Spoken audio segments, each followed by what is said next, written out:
What's up, everybody? True Boxing here. Thank you for coming back to get hit with the truth. So today we're doing a what's next on newly crowned and undefeated IBF lightweight, IBF junior welterweight champion of the world at 140 pounds, Liam Paro of Australia. Now, before we get into that, if you could smash the like button, leave a comment, or subscribe to the channel, I really do appreciate any and all support that I can get as I continue to build my channel here. So Liam Paro, definitely, upset the apple cart. He went in there and beat the boogeyman of 140 pounds, Subriel Matias, getting a close decision and taking his world title. Now, I was telling everybody to not be surprised if Paro pulled this one out because he's hungry, he's undefeated, he dominated Montana Love last year, and Montana Love was supposed to be, something special. And, Paro, just like I said, a hungry fighter that just wants it. He really does. And he went in there and he took it from Matias and became a world champion. So now he's undefeated with the IBF title. And the big question is, what's next for Subriel Matias following this victory? So, we start with Devin Haney, who's now taking time off or whatever.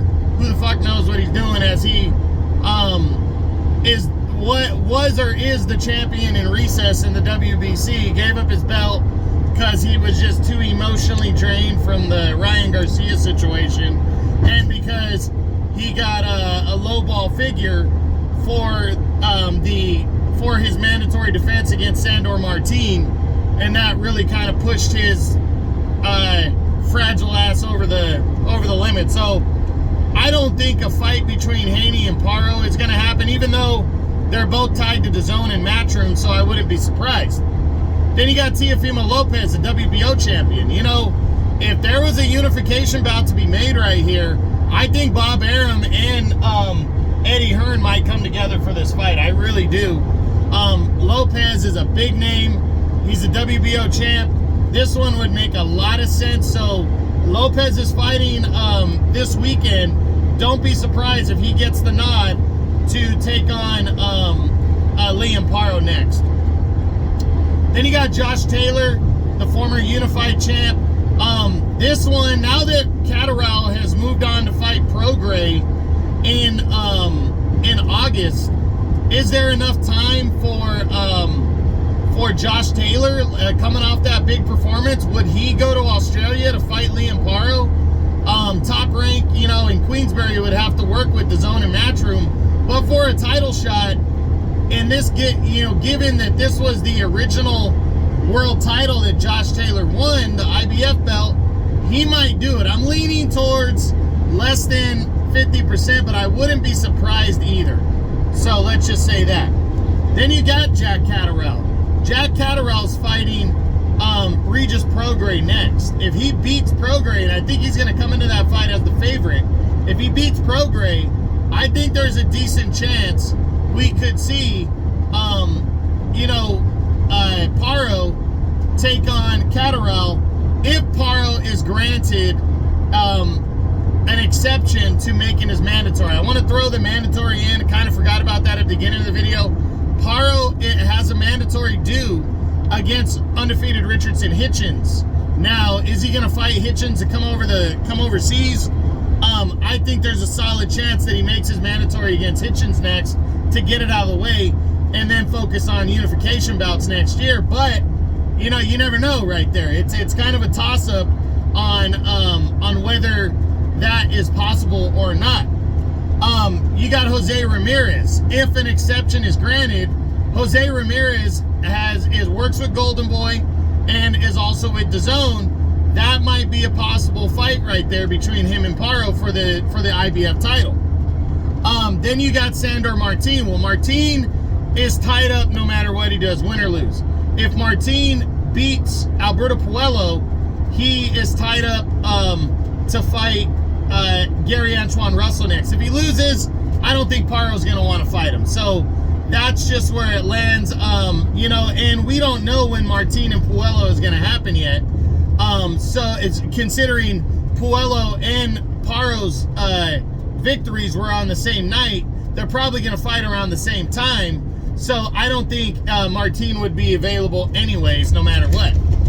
Then you got Regis Prograis. Well, Prograis is fighting Jack Catterall next. If Prograis can come back into the picture and score a big win over Catterall, I think Prograis might be able to bust his way into the into the mix right here for Paro. But I really think Prograis probably not going to have enough time to recover to get into the Paro mix. So I think Paro would go in a different direction, in my opinion. Then you got a rematch with Subriel Matias. I think that's on the radar at some point, but Matias is going to have to earn it. Apparently he didn't have a rematch clause in a contract, so it looks like Matias is on the back burner, and I don't think Paro's going to rush to the front of the line to fight him again. Then there's Arnold Barbosa Jr., the undefeated contender. Definitely a possibility if an exception is granted to Paro to make make another title defense ahead of the mandatory with Richardson Hitchens. Gary Antoine Russell, I'm not seeing this one. He's a PBC guy, not a high demand. He's coming off the loss to Puello. I don't think this fight's gonna happen. Then you got O'Hara Davies. I don't think so. If an exception was granted and he wanted to fight a Golden Boy fighter and wanted to fight Davies, I mean, I guess, but Davies is coming off of first-round knockout loss to Ishmael Barroso, so I really don't see a point in that. Then you got, as we said, Richardson Hitchens. I think that's a big possibility. Kenneth Sims, I don't see happening next. Ishmael Barroso is an interesting one. He worked a Golden Boy for the last fight. He's tied up in this WBA mix. What if Paro said, hey, I'll fucking fight this guy in Australia? I think Barroso might go for it. I think Paro might be interested in it. And it's an appealing type of fight considering he's waiting around for a title shot anyways. So I definitely think there could be some legs to this one. Nestor Bravo, I'm not seeing. Rolly Romero is a no. I don't think he'd want to fight Paro. Maybe he would, but I don't know. I'm leaning towards the less likely. But the other Ryan Garcia's off the table, and then you got to look at WBA champion Isaac Cruz, which I think definitely is possible if the fight, if the unification could be made.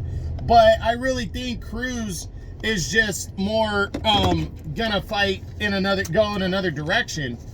Maybe stay PBC, but then again, I wouldn't be surprised because this would be a banger right here. But I also think Turki Al-Sheikh might have to get involved and make himself a player in making that fight possible. So for Paro, I really believe he should and will get his mandatory out of the way in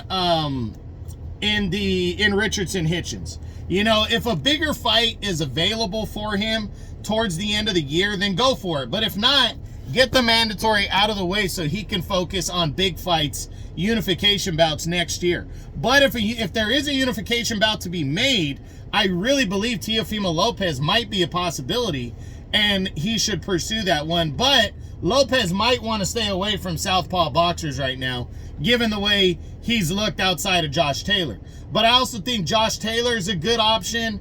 Jose Ramirez, I don't think if Catterall is victorious, he might be willing to get back right on the horse towards the end of the year, but the timeline might not match up for Paro. So Paro should really think about it, but I really think defending his title against Richardson Hitchens and getting it out of the way would be his best option. So we'll see what happens, but that's it. That's what I got. That's my what's next on undefeated and newly crowned IBF junior welterweight champion at 140 pounds, Liam Paro of Australia. I hope you enjoyed the video. If you did, smash the like button, leave a comment, or subscribe to the channel.